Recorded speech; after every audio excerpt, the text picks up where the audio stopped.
I don't know about y'all, but when Rock killed Viviana, that was magic. It was, and that she fucking should. That shit should have been done. I was waiting for it, and I'm happy Rock was the one who did it. Period.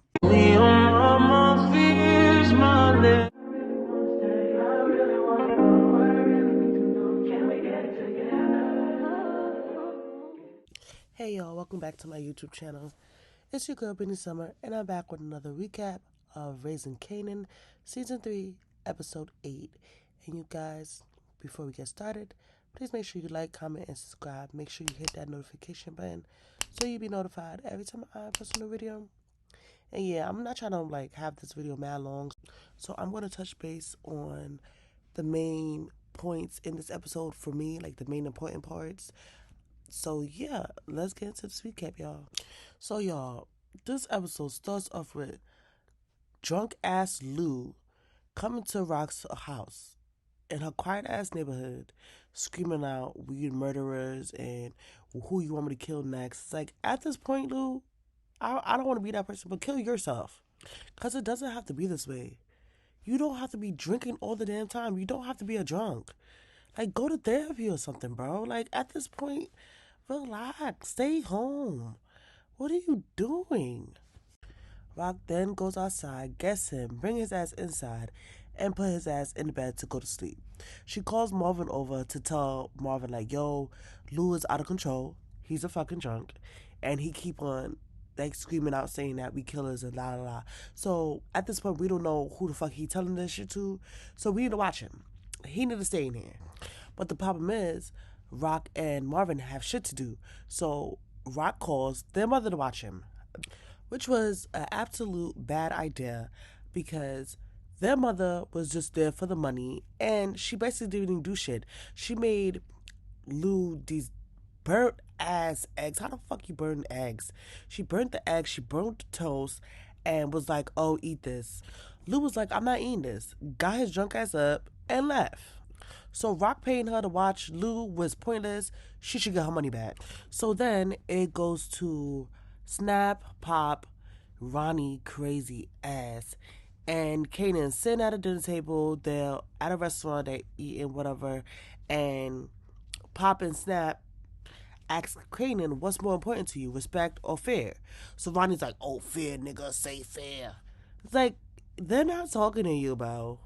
Sit back and be quiet like you usually do.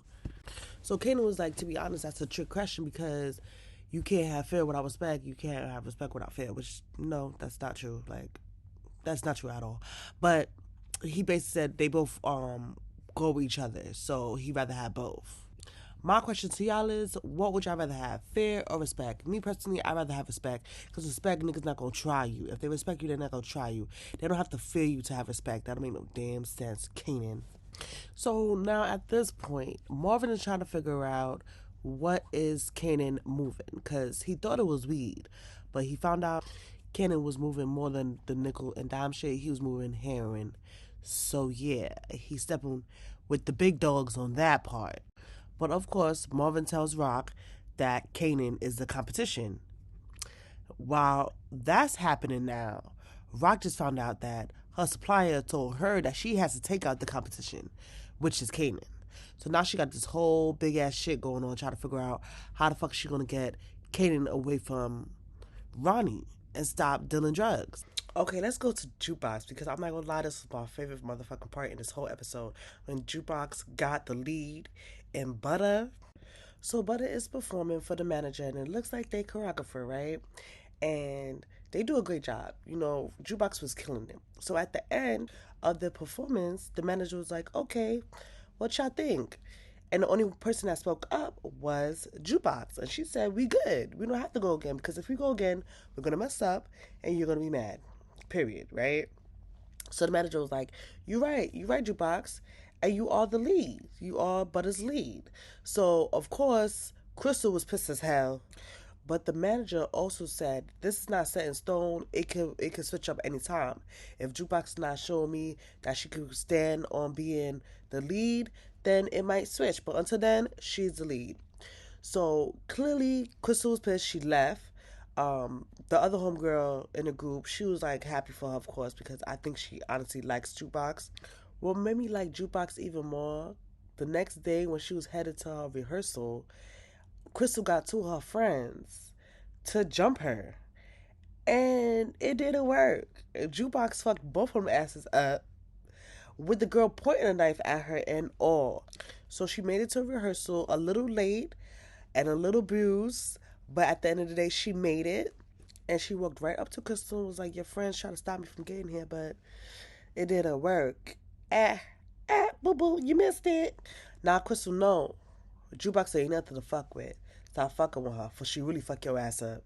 Okay, so I'm gonna make this part real short because Marvin's friend, the white man, the fact that he a whole snitch is just irritating. Marvin did so much for him. He did so much to help him. He helped his kids. He saved his life. And you gonna do him like that? You can't trust nobody. I'm not gonna lie. Like, it sucks that Marvin is like under investigation with the police and the feds and shit. And it's clearly because of that white man. Like, fuck that. I wish Marvin knew so he could kill him. What made me mad was when they was at the restaurant, Marvin, the white man, and his children was at the restaurant eating, and he talking about, "Oh, I'm gonna do a story on Jukebox," and you asking questions about the fucking projects and drugs and shit. Like, what are you talking about? That has nothing to do with my daughter. Like, I'm glad Marvin peeped, but at that point, he should have knew something was up. Like, something ain't right. You talking to cops about me? What you on?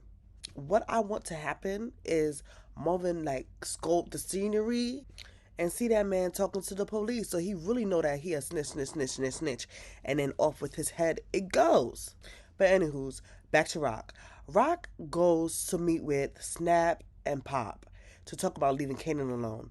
Them niggas was not having it. They was like, "Listen, we know what it means when it takes a village, but we're not part of Kanan Village, and that has shit to do with us. So at the end of the day, yeah, he's definitely gonna be moving the weight that we give him." And Rock was standing 10 toes on leaving my son alone. She was like, "Nope, leave my son alone, leave my son alone, leave my son alone. If y'all don't leave my son alone, it's gonna be a fucking issue. Trust me, and y'all don't want none of this smoke." But Pop and Snap was like, "We want all the smoke."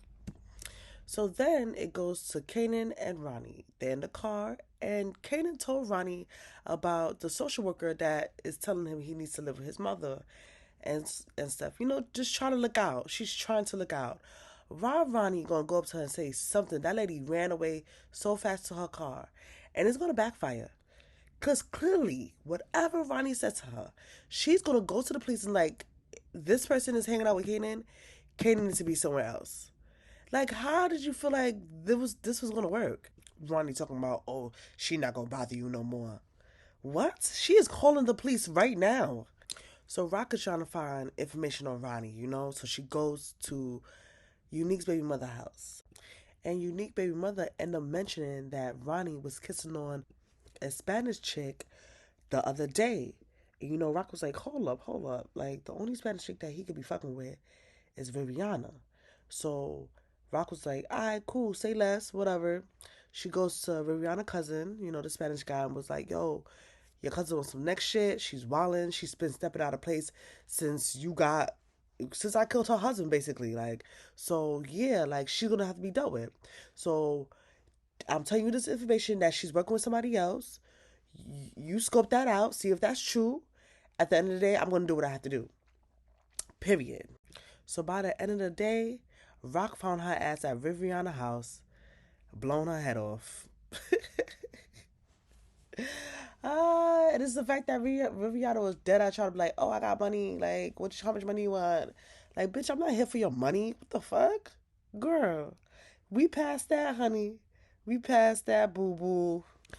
With Rock killing Viviana, that was Ronnie's supply in a way. You feel me? So I feel like Ronnie's gonna know that it was Rock and is gonna try to tell Kanan to kill Rock. And I know Kanan be saying he hate his mama all the time, but I doubt he gonna kill his mother for Ronnie. I doubt it. I highly fucking doubt it. But we will see eventually, right? Okay, y'all, that was my short recap of Raising Kanan, season 3, episode 8. I try to make it short and quick. You feel me? You guys, please comment on what y'all feel like I missed, what y'all feel like was more important, all that good stuff. Thank you guys for listening. I really, really appreciate it. To all my subscribers, thank you so much. To all my new visitors, please, please subscribe. I really appreciate it. And I'll see y'all next week. Peace.